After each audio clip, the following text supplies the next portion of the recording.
Hello नमस्कार बच्चों। कैसे हैं आप सभी लोग? उम्मीद है स्वस्थ होंगे, मस्त होंगे। तो बच्चों, आज का ये वीडियो है पादप हार्मोन्स और उनके कार्य। तो आइए सबसे पहले देखते हैं कि पादप हार्मोन्स कहते किसे हैं, यानी पादप हार्मोन्स क्या होते हैं। वे रासायनिक पदार्थ जो पादपों में वृद्धि, विकास व अन्य जैविक क्रियाओं को नियंत्रित और प्रभावित करता है। यानी रासायनिक पदार्थ जो पादपों में वृद्धि और विकास और अन्य जैविक क्रिया, यानी कि जितने भी पौधों में क्रियाएं होती हैं, वृद्धि करना, फल का निर्माण करना, जड़ों की वृद्धि, पत्तियों की वृद्धि, यानी कि जितनी भी वृद्धि होती है, जितनी भी क्रियाएं होती हैं, उन सबका नियंत्रित करना क्या कहलाता है? पादप हार्मोन्स कहलाता है। तो वो सब पादप हार्मोन्स कहलाते हैं। इनकी खोज सर्वप्रथम वैज्ञानिक स्टर्लिंग ने 1906 में की थी। अब चलिए देखते हैं कि पौधों में पाए जाने वाले हार्मोन्स कौन कौन से हैं और उनके कार्य क्या हैं। तो सबसे पहला हार्मोन्स होता है ऑक्सिन, यानी कि ऑक्सिन हार्मोन्स कौन से होते हैं, इनका अर्थ क्या होता है? ऑक्सिन हार्मोन्स का अर्थ होता है वृद्धि करना, यानी कि पौधों में वृद्धि करना, इसका अर्थ होता है ऑक्सिन हार्मोन्स का। यह प्रायः जड़ तने के ऊपरी भागों में उत्पन्न होते हैं ऑक्सिन हार्मोन्स। अब ऑक्सिन हार्मोन्स की खोज किसने की थी? ऑक्सिन हार्मोन्स की खोज सर्वप्रथम वैज्ञानिक वेंट ने 1928 में की। और ये सर्वप्रथम कहाँ पाया गया था? सर्वप्रथम ये मानव मूत्र में, यानी कि ह्यूमन यूरिन में पाया गया था। यह सर्वप्रथम मानव मूत्र से उत्पादित किया गया। अब इसके कार्य क्या होते हैं? ऑक्सिन हार्मोन के कार्य क्या होते हैं? आइए इसके कार्य को देखते हैं। यह फलों के बिलगन को रोकता है। बिलगन मतलब जब यानी किसी पौधे में फल लगने लगते हैं, फिर वो ऐसे ही टूट के गिरने लगते हैं। जब टूट के गिरने लगेंगे तो फलों की यानी कि कमी आएगी, तो इसीलिए इसके छिड़काव से उनका टूटना बंद हो जाता है। दूसरा है, यह कुछ पौधों से पुष्पन को प्रेरित करता है।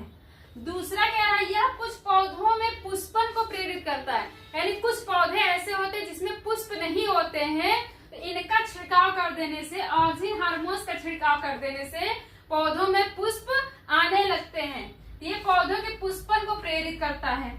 तीसरा है, यह कोशिकाएं तने की वृद्धि में सहायक होता है, यानी कि पौधों की कोशिकाओं में और तनों की वृद्धियों में ये ऑक्सिन हार्मोन सहायक होता है। और देखेंगे दूसरा हार्मोन कौन सा है? दूसरा हार्मोन है जिब्रेलिन्स। जिब्रेलिन्स हार्मोन्स की खोज किसने की थी? वैज्ञानिक कुरोसावा ने 1926 में की थी। और ये कहाँ पे मिला था? ये कवक द्वारा इसका उत्पादन हुआ था। देखते हैं जिब्रेलिन्स के कार्य क्या होते हैं। यह तने की लंबाई बढ़ाता है। तने की लंबाई, पौधे की जो तने होती है उनकी लंबाई को बढ़ाता है। दूसरा, यह बीजों के अंकुरण में सहायता करता है, यानी जो बीज होते हैं उनको अंकुरित होने में यह हेल्प करता है। कौन हार्मोन्स? Gibberellins hormones. तीसरा है, इसके छिड़काव से बिना निषेचन के ही बीज रहित फल प्राप्त होते हैं। अब अगला हार्मोन है साइटोकाइनिन। अब देखेंगे साइटोकाइनिन, इसकी खोज किसने की थी? इसकी खोज सर्वप्रथम वैज्ञानिक मिलर ने 1956 में की थी। अब इसका कार्य क्या होता है?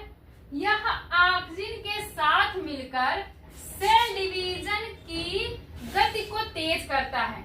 यह साइटोकाइनिन हार्मोन, जो पहला हार्मोन पढ़ाए थे ऑक्सिन हार्मोन, तो उसके साथ मिलकर सेल डिवीजन यानी कोशिका विभाजन की गति को तेज करता है। यह पौधों के अंगों के निर्माण को नियंत्रित करता है।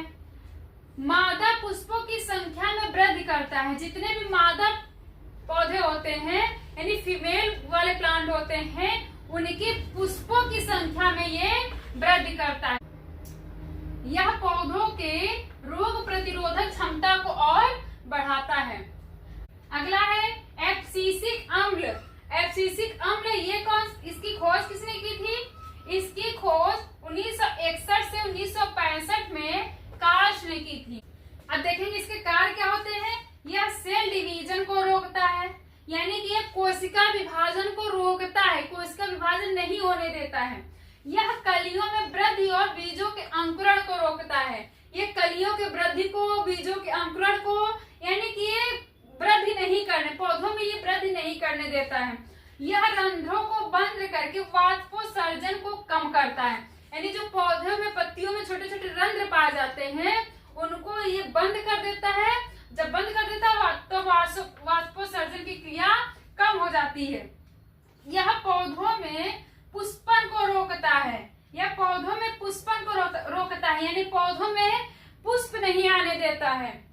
इसलिए एब्सिसिक अम्ल का प्रयोग कम जल, यानी जहाँ पे जल की मात्रा कम होती है वहां पे भूमि में खेती के लिए किया जाता है।